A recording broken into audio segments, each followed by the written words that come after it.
Assalamualaikum warahmatullahi wabarakatuh, Ibu Eka. Waalaikumsalam warahmatullahi wabarakatuh, Bapak. Bagaimana kabarnya hari ini? Alhamdulillah, Pak. Kabar saya hari ini luar biasa, sehat. Bagaimana dengan kabar Bapak hari ini, Pak? Alhamdulillah, saya juga sehat. Bu Eka, rencananya hari ini Bu Eka akan melaksanakan kegiatan coaching. Betul, Bapak. Sebelum kita melaksanakan kegiatan coaching, kita melakukan kegiatan coaching dulu gitu ya. Nah, yang pertama saya akan menyampaikan beberapa perihal tentang penilaian untuk kegiatan coaching ini. Hari ini saya akan melihat tentang bagaimana alur kita yang dibawakan oleh Ibu Eka. Dan itu juga saya akan memperhatikan tentang kompetensi dan prinsip dari coaching. Nah, kemudian Bu Eka bisa menyampaikan apa saja kiranya kompetensi yang ingin Ibu Eka kembangkan. Oke, sebelumnya terima kasih Bapak karena hari ini sudah berkenan meluangkan waktunya untuk membimbing saya, mengarahkan saya, mempersiapkan proses coaching yang akan saya lakukan. Menjawab pertanyaan Bapak tadi, kompetensi apa yang akan saya gunakan saat nanti proses coaching berlangsung. Yang pertama tentunya Pak, saya akan hadir secara penuh terlebih dahulu. Saya akan fokus terhadap coach saya, kemudian akan menjadi pendengar yang aktif Pak. Jadi saya akan fokus mendengarkan dengan seksama, dan yang ketiga saya ingin mencoba untuk mengajukan pertanyaan yang berbobot Pak. Jadi itu yang nantinya akan saya lakukan untuk memenuhi kompetensi yang akan saya capai. Baik, Pak, kalau seperti itu selanjutnya saya persilakan Bu Eka untuk melaksanakan kegiatan. Baik Bapak, terima kasih atas pertanyaan. Selamat Bu Widya. Assalamualaikum warahmatullahi wabarakatuh. Bagaimana kabar Bu Widya hari ini? Alhamdulillah baik Ibu. Alhamdulillah. Tapi saya lihat dari raut wajah Ibu sepertinya hari ini penuh dengan beban pikiran. Kira-kira apa yang ingin Ibu sampaikan hari ini kepada saya? Ya, terima kasih Ibu sudah meluangkan waktu saya merasa senang jadi Ibu mau mendengarkan permasalahan yang akan saya sampaikan. Begini Bu, saya ada permasalahan pada saat belajar itu masih ada beberapa siswa yang mungkin belajar di kondisi kelas saya rasa jadi kurang kondusif. Seperti itu. Baik Bu, sebelum kita lanjut, saya ingin tahu sebetulnya apa sih tujuan Ibu dalam nanti meningkatkan kompetensi anak. Ya, antara itu kan punya permasalahan seperti tadi, dan tujuan itu untuk meningkatkan kompetensi anak dengan masalah itu yang bisa dijelaskan.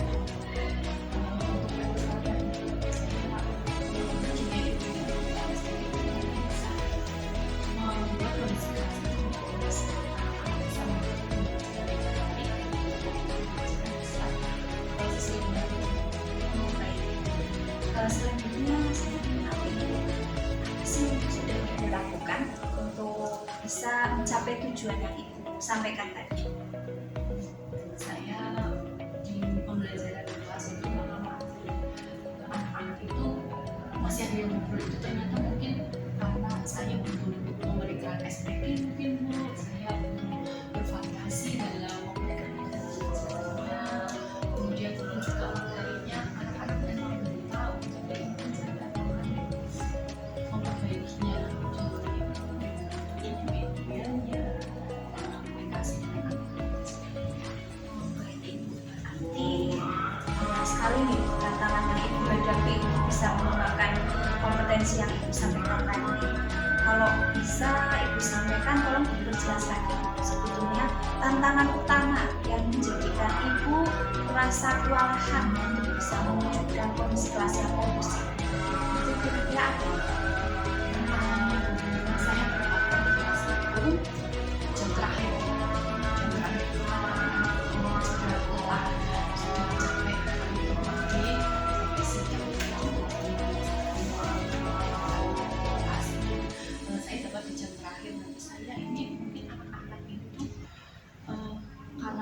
lelah, konsentrasinya menjadi berkurang, sehingga dalam rangka pembelajaran mereka mungkin membutuhkan penyegaran seperti SPP gitu ya Bu.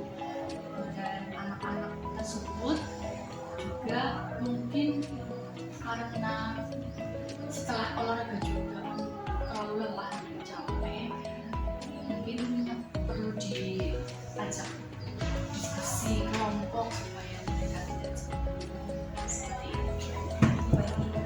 Lantas bisa Ibu sampaikan pada saya apa sih kira-kira apa sudah terpikir di benak Ibu atau di pikiran Ibu strategi apa kira-kira ya yang mungkin nanti ke depan bisa digunakan untuk bisa mengantisipasi kondisi anak yang kelelahan saat belajar, karena tadi disampaikan bahwa anak-anak setelah selesai pelajaran online kira-kira strategi apa untuk bisa menangani kondisi yang seperti itu.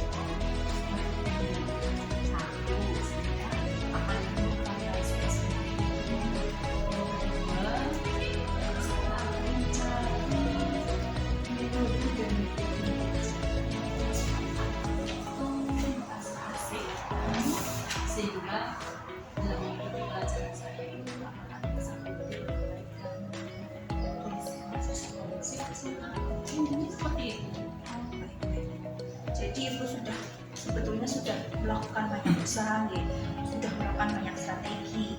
Nah, ini Ibu, mari selanjutnya kita pikirkan bersama. Sebetulnya anak-anak itu mungkin itu salah satu penyebab selain tadi Ibu sampaikan adalah kelelahan setelah jam olahraga. Kita perlu gali permasalahan atau penyebab utama dari permasalahan yang Ibu sampaikan. Mungkin saja anak-anak itu apakah itu sudah merasa bahwa materi atau pelajaran yang Ibu sampaikan itu selama ini sudah betul-betul tersampaikan secara baik, sudah menguasai pembelajaran dengan baik, bahkan itu sudah pernah mengevaluasi sejak itu. Sesekali saya pernah setelah menunjukkan hasil saya berbicara akan memberikan umpan balik dengan pembelajaran yang sudah saya lakukan. Nah itu memang ada beberapa anak yang ternyata masih belum paham maksudnya apa. Dan anak-anak tersebut itu karena tadi tidak pahamnya kenapa seperti itu Bu, misalnya medianya itu kurang menarik. Oke, saya garis bawahi nih Bu, ternyata selama ini mungkin salah satu penyebabnya adalah karena metode pembelajarannya dan medianya kurang menarik ya Bu ya. Bagaimana kalau ke depan Bu, ini saran saya Ibu usahakan fokus pada media dan metode pembelajarannya Bu. Jadi dengan metode dan pembelajaran yang lebih menarik, yang nantinya lebih membuat anak lebih fokus, mungkin akan lebih efektif jika digunakan. Dan selanjutnya saya harap media bisa menemukan kelemahan yang ada pada diri dia depan bisa jadi kelebihan. Nah, coba setelah apa yang saya sampaikan, kira-kira media menemukan benang merah atau solusi dari apa yang sudah Ibu sampaikan dan saya sampaikan untuk kita bicarakan tadi itu apa? Jadi seperti ini masalah yang saya anak-anak itu tidak kondusif dalam mengikuti pembelajaran. Ternyata setelah saya kerja sendiri apa ya kenapa ya, ternyata karena semua itu kembali dari saya sendiri. Saya itu tadi belum bisa mengembangkan media dan pembelajaran. Sekarang saya sudah tahu. Terima kasih tadi sudah membuka percakapan kita sehingga saya itu bisa melakukan hal sendiri dan meningkatkan dalam pembelajaran, menyiapkan media dan metode pembelajaran yang sesuai dengan kondisi anaknya, sesuai dengan keinginan sehingga anak bisa mengikuti pembelajaran dengan baik dan Bagus sekali tadi apa yang sudah disampaikan Ibu ya. Jadi intinya sebenarnya Ibu itu sudah menemukan solusi dari permasalahan yang Ibu hadapi. Sekedar tambahan untuk menarik konsentrasi anak kalau bisa kita senantiasa memberikan penguatan positif terhadap anak.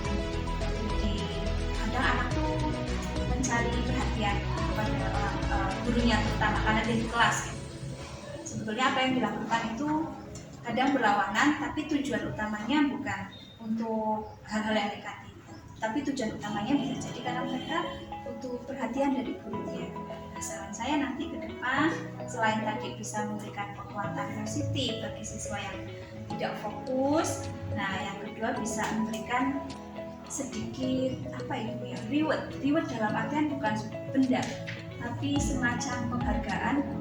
Bisa contoh dengan perilaku kita terhadap anak-anak, lebih memahami kondisi anak. Jadi anak-anak itu kalau bisa secara fokus kita berikan perhatian, apresiasi. Jadi anak-anak itu merasa dianggap ada di kelas. Mungkin dengan seperti itu anak-anak nantinya akan kurang sama gurunya, lebih fokus sama gurunya, menganggap gurunya ada karena dia merasa dia ada, Rasa empati saya juga ya, empati, betul sekali. Bagaimana Bu? Terima kasih. Jadi saya mulai terbuka lagi ternyata dengan media Betul. membuat cara supaya kita kenapa masih banyak sekali atrasi bisa menemukan solusinya dari kandungan yang sudah Sama-sama Bu. Jadi kita sudah menemukan solusi Bu. ya, alhamdulillah. Lalu rencananya kapan itu akan dilaksanakan? Rencananya mulai besok pagi saya akan mulai merancang metode, kemudian mulai merakam, mengembangkan empati saya kepada siswa, jadi saya juga dibuka, jadi tahu kebutuhan siswa itu apa. Baik Ibu, terima kasih. Selamat bekerja, terus semangat, jangan patah arang. Mari kita bersama-sama tingkatkan kualitas anak kita. Terima kasih Bu. Sama-sama. Assalamualaikum warahmatullahi wabarakatuh. Waalaikumsalam.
Baik Bu Eka, Bu Eka tadi sudah melaksanakan kegiatan coaching dengan Bu Eni Widiawati.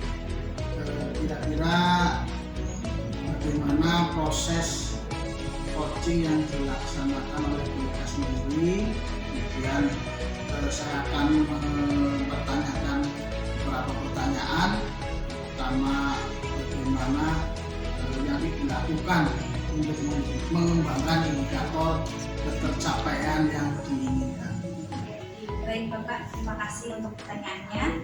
Berdasarkan apa yang sudah proses coaching saya dan Bu Widya tadi lakukan, ternyata tadi saya sudah melakukan proses coaching dengan melakukan alur tirta Pak, sudah menerapkan alur tirta, yaitu dengan pertama menanyakan tujuan terlebih dahulu, kemudian mengidentifikasi permasalahan, kemudian merencanakan aksi, dan yang terakhir adalah tanggung jawab, menanyakan tanggung jawab dari coaching.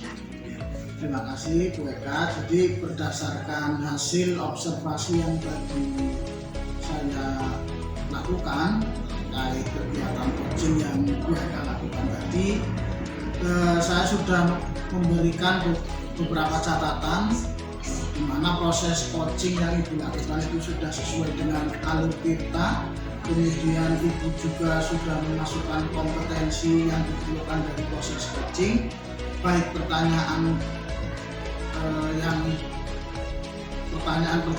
yang berbobot dan lain-lain. Dan yang terakhir, kira-kira apakah ada kompetensi lain yang ingin dikembangkan dari proses coaching ini? Baik Bapak, tentunya proses coaching yang sudah saya lakukan tadi, saya merasa masih belum maksimal Pak.